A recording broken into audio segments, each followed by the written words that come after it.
شكرا فاطمه. امس اشرف بن عياد عطى ما جومبا اعطاه فلوس 50 يورو اعتقد، وقال له روح البس لبس المنتخب الفرنسي لا تلبس لبس المغربي. المهم ما جومبا يبقى اليوم لبس اللبس المغربي وفرحان. فازوا فرنسا قام اشرف بن عياد قال له يبقى رجع لي فلوسي. طار الحماية.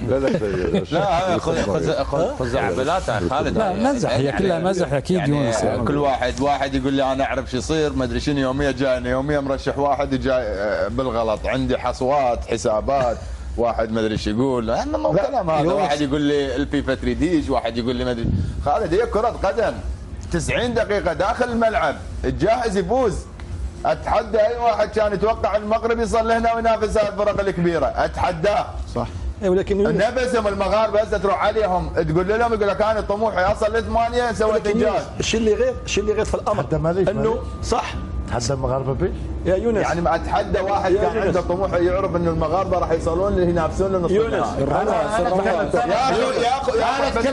يا شلون تكلمت؟ انطيني شو تكلمت؟ ما انت شو تكلمت؟ ما بدايه البطوله تكلمت قلت الحصان الاسود. لا ممكن اشارك بس تدخل في الرواس من بدايه البطوله تحددت قلت المغرب بيكون الحصان الاسود البطوله. ايش معنى الحصان الاسود؟ الحصان الاسود الوني دور 8 بس اسمعني دور 8 الحصان الاسود دور 4 في كرواتيا للبطوله. خالد اسمع انت بس اسمعني احمد. اول شيء انت قلت الحصان الاسود. انت بتتكلموا الحمام وانا يا حبيبي انت قلت توقعت فرنسا قلنا انت بلا 50 سنه هنا، وانا توقعت فرنسا وانا توقعت كيف اذا بديت مثلنا بتساويش انتوا تعيدوا الكلام. انا ما اعيد. لا ما احب انا ما اعيد لنا مسلسل. احمد انا مش مثلكم مسلسل. لا اقول كلمتي خلاص انا فيديو. شوف انت بدك تاخذنا بص. لا انت تاخذ البارحه قلت مش صوت يلا بهدوء يلا بهدوء بس خلي انت اعطيني واعطيك. انت ما تخليني اعطيك. اوكي تفضل. انت البارحه قلت انت رشح فرنسا ويا مجامبو. اوكي انا قبلته صح لو لا، لكن اني مال اقول ارشح فلان ورشح فلان ورشح فلان وفلان الحصان الاسود ايش بقى؟ انت لازم ترشح فريق واحد صح لو انا غلطان؟ انت من تجي كوكبه تقول فلان يخوف فلان فريق ممكن يصل يعني خلاص انا فهمت خلاص مش تشرح لي خلاص مو لك اشرح انا اشرح للجماعه مو لك انت شوف الفرنسا قلت حصان لا وانتو قلت تصعد نهائي حصان اسود غير وبطوله غير. يعني الحصان الاسود على الفرق العالميه ما يجي. انا قلت لك الارجنتين بطل والحصان الاسود البطوله المغرب. انتم قلتوا فرق اخرى والانجليز مو الانجليز وقبل الانجليز حصان اسود. انت قلت الانجليز صاعد في النهائي مو الانجليز صاعد النهائي. يونس الاهم في هذا الامر مو الاهم صحيح مو مغالطات سويت اللي مو مغالطات يعني اذا انت ما فهمت انت كم واحد ترشح بالبطوله؟ الحصان الاسود غير والبطل غير. افتهمنا. والانجليز اللي سويتيه ايش راح للنهائي؟ الانجليز مباراة لحظه رشح مباراة. لا ما رشحش مباراة. خلصت انا بجاوبك يا اخي. الارجنتين في هذا المقابل والانجليز في هذا المقابل. يا بيصعد الانجليز يا فرنسا النهائي بيقابل الارجنتين يا البرازيل. زين الشعب لو تصعد الارجنتين حاله. زين اوكي هسه انت تقول انا المغرب الحصان الاسود. زين شلون المغرب كانت مجموعه الانجليز نصف نهائي. عفوا المغرب شنو؟ المغرب وضعها خالد بس سؤال على كيفك. مو احنا ما انت عشان ما تطولونها هي قصيره. لا مو قصيره مو قصيره. احمد الرواس ترى معاه حق. احمد الرواس معاه بس دقيقه. احمد الرواس ترى معاه حق. هو ما قال لك ان المنتخب الانجليزي حصان اسود، ما جاب لك هالطاري. لا منو قال؟ المنتخب بس دقيقه يونس، المنتخب الانجليزي لو وصل نهائي مش مفاجاه. صح ولا لا؟ يا حبيبي سوى الانجليز راح معركه ما ادري شو سواها رايح للنهائي. ما قال عنهم حصان اسود. يونس قال على المغربي حصان اسود. لا اله الا الله. اي حد يشجع 9 فرق هن 8 يشجع 9. يونس محمود هو قال عن المغرب حصان اسود. خالد بس غير منطقي. انا ايش قلت لك؟ يونس محمود قلت لك انا من بدايه التصفيات قلت انا اشجع البرازيل واتوقع البرازيل تصعد نهائي، لكن انا اللي متاكد منه انه فرنسا راح تاخذ كاس العالم. هو الوحيد اللي قال الارجنتين راح توصل الى نهائي كاس العالم. لو سمحت حكيم بس اسمع على كيف. ليش؟ اي اوكي انا وياك. نسيت يوم سالفه يوم قال عن المليار اللي يحبون ميسي. لا الارجنتين اوكي وقال اسمع وقال انا واحد منهم نسيته. قال من 3 مليار يحبون ميسي وانا واحد منهم ووصل الارجنتين نهائي. يا اخي والله. وقال عن المغرب حصان حصان اسود صح، حصان اسود يونس ايش فيكم عليه؟ والانجليز؟ الانجليز فريق مؤهل مرشح، ما قال عنه حصان اسود. وقف مؤهل، لعب كرواتيا مو مؤهله، لعب البرازيل مو مؤهله، لا عمي هذا حكي هذا. البطوله عن وش يونس؟ لا انا بس دا احكي شنو؟ البطوله مش ادوار اقصائيه، عفوا ادوار اقصائيه. طيب الدور الاول الله يحفظك، بعدين يصعدون 16 منتخب، بعدين 8، بعدين 4، بعدين 2، فهو طبيعي اي واحد فينا راح يقول انت لما ترشح ما ترشح 16 منتخب في البدايه طبعا، بعدين تخليهم 8 الله يحفظك، وتخليهم 4 وتخليهم 2، على الاقل لو نفترض ان احمد غلطان انا بقول لك انه وصل الارجنتين النهائي.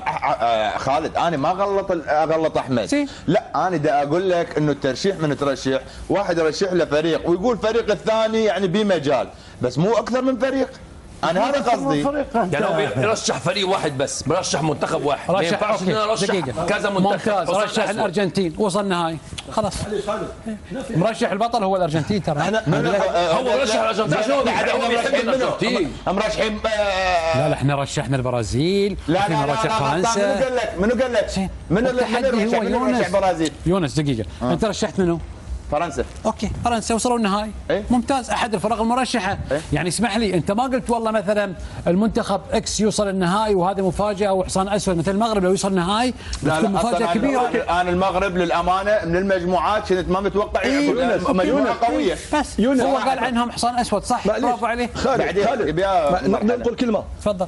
احنا لما نرشحوا نتوقعوا لازم يكون الواقع بين قبل وبعد، لانه احنا كلنا اعطونا كتاب توقعات ما صار كل الفرق والمنتخبات لغايه النهائي، ولا واحد حط انه المغرب يمشي لل 16 فينا كلنا. لا لا لا لا لا لا تشبيه خلاص انت مش مشكله. أيوة. الان انك تجي في الدور الربع النهائي تقول لي حصان اسود، انا التوقعات والحصان الاسود يكون في البدايه، فهمت؟ انا نامن من اول البطوله. حاجه ثانيه من اول البطوله كلامك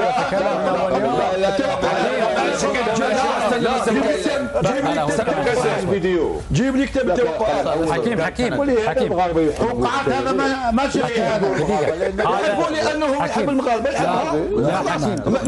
الاشكال مو انا اجيب لي كتاب، احنا حطينا كتاب حكيم. لا لحظه حكيم، هذا الكتاب اسمح لي، هذا الكتاب رجل مسوي توقعات ما له خص في القناه ولا له خص في البرنامج العلم. يعني انا عندي قناعه ونكتب قناعه اخرى، انا نوجه مو بشغلي انا اسمح لي، انت ايش تقول بلسانك؟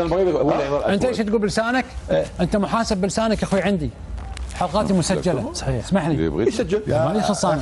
احمد الرواس انت لو بس تهدى شوي انا بقول لك كلمتين لو سمحت.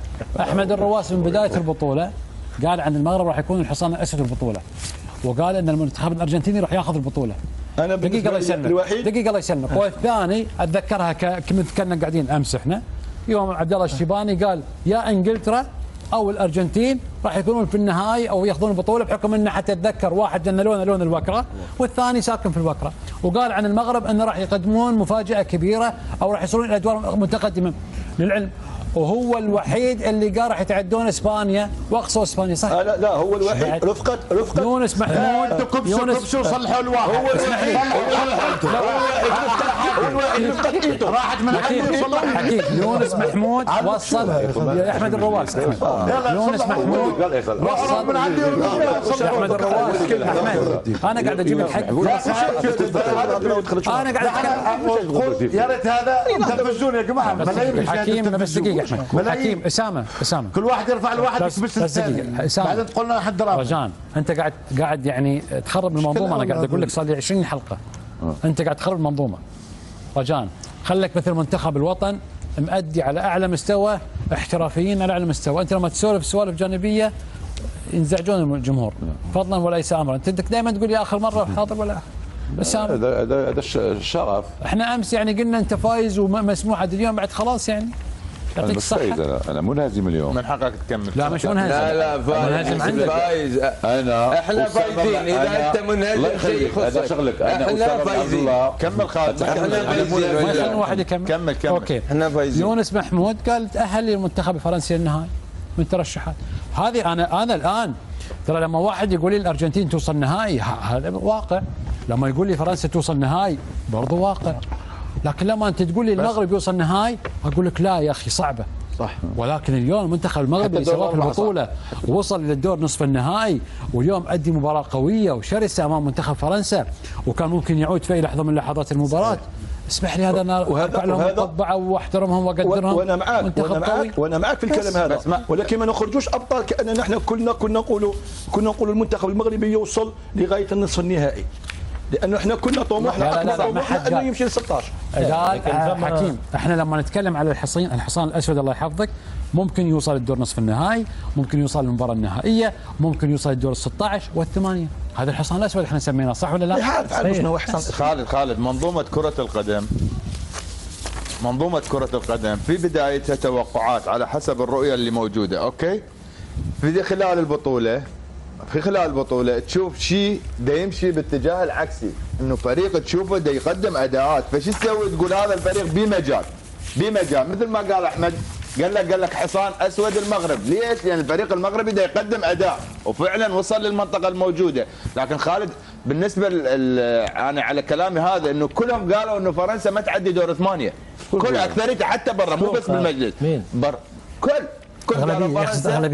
اغلبيه يعني قالوا فرنسا ما راح تعدي. انا قلت لهم لا، فرنسا فريق احسه متكامل، وهذا قبل البطوله بشهر خالد، يعني هاي موثقه انه فرنسا تحافظ على اللقب. احسن منتخب في العالم وفرنسا، بس ما حد حتى الاضواء عليها يا جماعه هذا برنامج مش مسجل، هذا برنامج لايف ولا مسجل؟ اعتقد ملايين بيتابعوكم، يعني ما فهم بيشوفوا الناس ليل نهار في البرنامج. يعني انت قلت مصداقيه شفافيه، ولا كل واحد يخدمني ويخدمك. طيب اشتغلت بجاسم. شنو من البدايه اللي كانوا يرشحون يونس، يعني يونس بعد ورميها عن واحد ثاني اللي كانوا ما ابغى يتكلم فيها، اللي كانوا يرشحون المغرب صراحه من حقك اللي كانوا يرشحون المغرب من البدايه انت وشيباني من البدايه. ما تتكلم ما تتكلم انت تحبوا ما تتكلم ما تتكلم من البدايه الى انا، واعطيت الثقه الجميع بعد ما شفت بعد 3 مباريات تكلمتوا. انا شفتها من البدايه يا اخي. ده نقول لك احنا بس احمد وانت قلت كندا كله قال اليابان، قالوا اليابان ما حد قال. انا شاهد نقول لك بس ولا عندك اسامه انت مغربي. سيبني لحظه